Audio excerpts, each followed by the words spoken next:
Remue ménage. Remue ménage.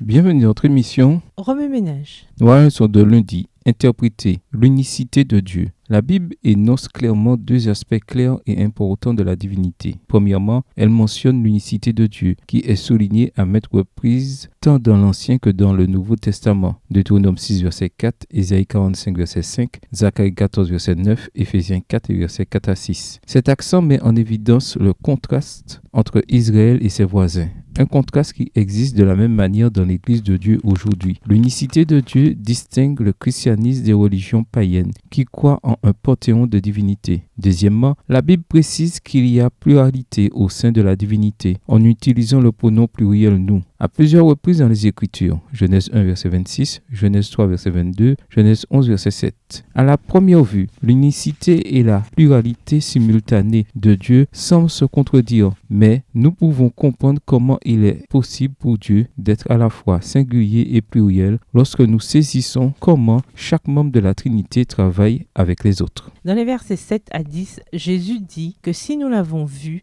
nous avons vu le Père, ce qui signifie que lui et le Père sont proches au point que voir et entendre l'un, c'est voir et entendre l'autre. On peut comparer la divinité à un mari et sa femme, qui, ayant vécu toute leur vie ensemble, semblent presque savoir ce que l'autre pense. Mais la divinité, c'est infiniment plus, puisque le Père, le Fils et le Saint-Esprit sont ensemble depuis l'éternité. L'unicité et la pluralité au sein du mariage sont un reflet de l'unicité et de la pluralité au sein de la divinité. À 4 reprises, le Nouveau Testament cite Genèse 2, le verset 24, texte selon lequel, dans le mariage, les deux deviendront un seul être. Matthieu 19, le verset 5, Marc 10, le verset 8, 1 Corinthiens 6, le verset 16 et Éphésiens 5, le verset 31. Dans un foyer équilibré, ni le mari ni la femme ne perdent leur individualité. Par contre, ils unissent leur vie pour former une nouvelle unité. Ainsi, le Père, le Fils et le Saint-Esprit ont chacun une personnalité distincte et sont pourtant unis pour ne faire qu'un. Il y a 3 personnes vivantes dans la triade céleste. Au nom de ces 3 grandes puissances, le Père, le Fils et le Saint-Esprit, ceux qui donnent leur adhésion au Christ avec une foi vivante sont baptisés. Et ces 3 puissances coopéreront avec les sujets obéissants du roi céleste dans leurs efforts pour vivre la vie nouvelle en Christ. Essai du livre Évangélisé, la section La divinité défigurée, page 615.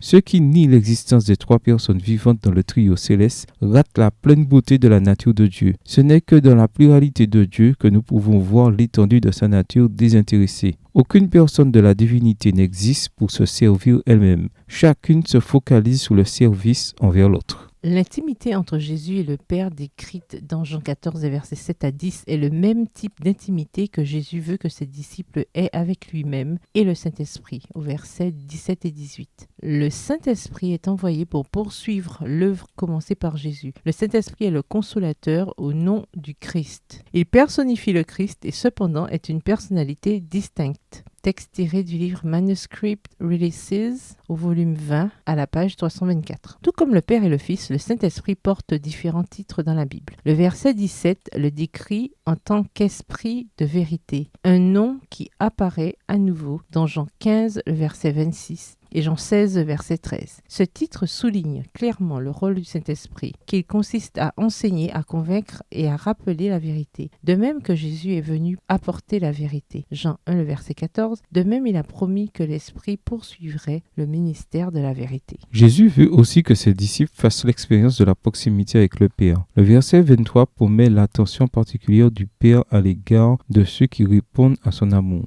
Il désire habiter parmi nous et faire de nous sa demeure. Le fait qu'un Dieu saint désire habiter au milieu de mortels pécheurs tels que nous sera notre thème d'étude et de louange pendant toute l'éternité. Remue ménage, après avoir regardé votre texte écrit et annoté, quels éclairages particuliers vos notes semblent-elles indiquer dans l'ensemble? Quelles questions émergent après l'étude de la leçon d'aujourd'hui? Quelle partie trouvez-vous difficile? Quels autres principes et conclusions découvrez-vous? Comment pouvons-nous coopérer avec chacun des membres de la divinité? Au revoir. Et à demain si Dieu veut.